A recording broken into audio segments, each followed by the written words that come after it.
عرب کے اندر سال کے بعد عورتوں کا ایک میلہ لگتا تھا خانہ کعبہ کے پاس، صرف عورتیں اکٹھی ہوتی تھی، میلہ لگا ہوا تھا۔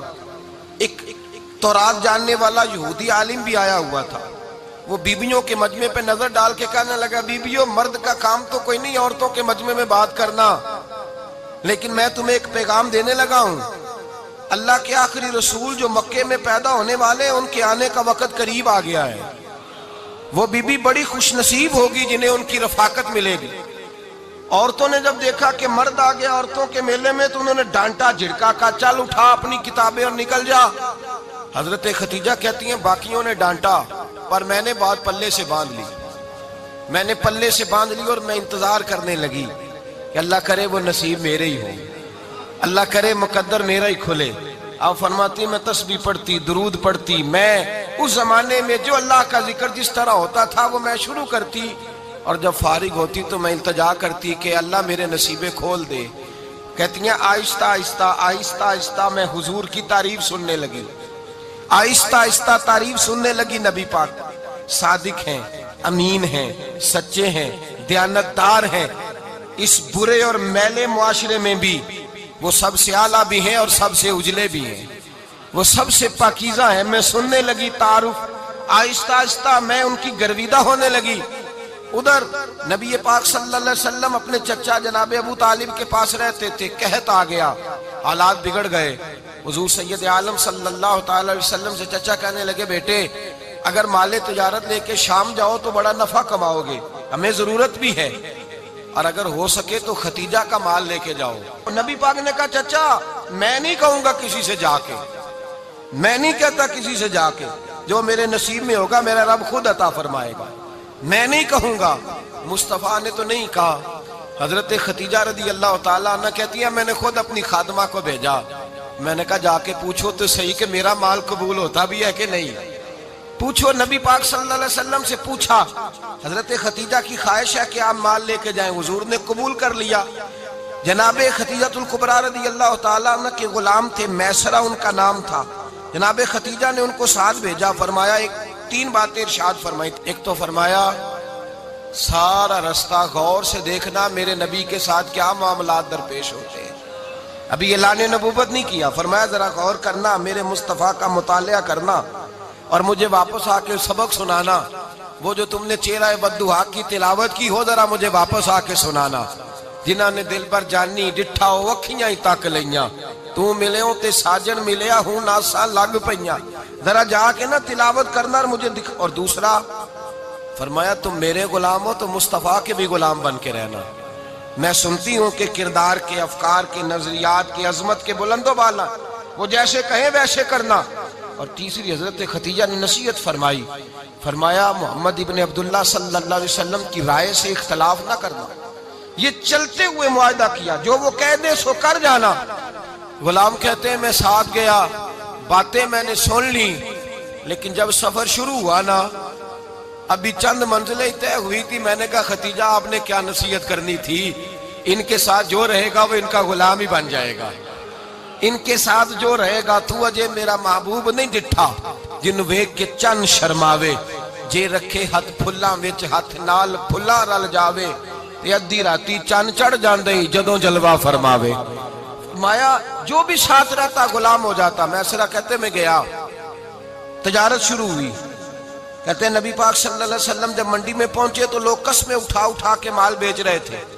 اللہ کے محبوب جب گئے نا تجارت کرنے تو ایک آدمی کہنے لگا چلو معاذ اللہ بتوں کے نام تھے لات و منات، کہنے لگا لات کی، عزا کی، منات کی قسم اٹھاؤ، تو نبی پاک فرمانے لگے ان کی قسم اٹھاؤں جن کا میں نام لینا بھی پسند نہیں کرتا، ابھی اعلان نبوت نہیں کیا، اور فرمایا ویسے بھی میں قسم دے کے مال نہیں بیچتا، خریدنا ہے تو خریدو، نہیں خریدنا تو نہ خریدو۔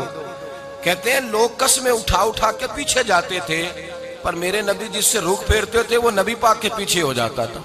ماتے کئی گنا زیادہ نفع کمایا۔ ہم رستے میں تھے، حضور ایک درخت کے نیچے آرام کرنے لگے، ایک عیسائی راہب غار میں بیٹھا تھا، نکل کے آ گیا، مجھ سے کہنے لگا مجھے وہ جانتا تھا، میں سرا یہ کس کو ساتھ لائے گا، یہ کون ہے؟ میں نے کہا اہل قریش کے ایک معزز آدمی ہے۔ کہنے لگے یار جس درخت کے نیچے یہ لیٹے ہوئے ہیں یہاں عام آدمی نہیں لیٹ سکتا، یہاں وہی لیٹے گا جو اللہ کا سچا رسول ہوگا۔ یہاں دوسرا کو لیٹ ہی نہیں سکا. یہ رسول ہے، ان کا خیال رکھنا. کاش میں اس وقت تک زندہ رہوں جب یہ نبوت کا اعلان کریں. میسرہ کہتے ہیں میں غلام ہو گیا. نبی پاک صلی اللہ علیہ وسلم کی ادائیں مجھے بھانے لگیں. جب واپسی پہ نکلے تو گرمی بڑی شدید تھی. فرماتے ہیں جب دھوپ تیز ہوتی تو بادل کا سایہ آ کے حضور پہ سایہ کر دیتا. بادل کا ٹکڑا نبی پاک پہ. اللہ جانے کہاں بیٹھ کے لوگوں نے کتابیں پڑھی ہیں جو کہتے ہیں 40 سال کے بعد نبی بنے تھے. پتہ نہیں کہاں بیٹھ کے کتابیں پڑھی ہیں. ہم نے تو جو سیرت پڑھی ہے وہ بتاتی ہے کہ تیری حیات پاک کا ہر لمحہ پیغمبر لگے، ہر لمحہ پیغمبر لگے. یہاں تو وہ لوگ جو کئی سال پہلے 20 اور 25 سال پہلے حضور سید عالم صلی اللہ علیہ وسلم کی رفاقت میں رہے، وہ اعلان کر لوگ پتہ نہیں کہاں بیٹھ کے کتابیں پڑھتے ہیں، کہاں بیٹھ کے. میرے نبی پاک سے صحابہ نے پوچھا حضور آپ کب نبی تھے؟ فرمایا ابھی آدم کی مٹی گوندی جا رہی تھی، ابھی آدم کی مٹی گوندی جا رہی تھی، میں تب بھی اللہ کا رسول تھا. میرے بھائی نبی رحمت سید عالم صلی اللہ علیہ وسلم کے غلام حضرت ختیجہ کے غلام کہتے ہیں واپس آیا.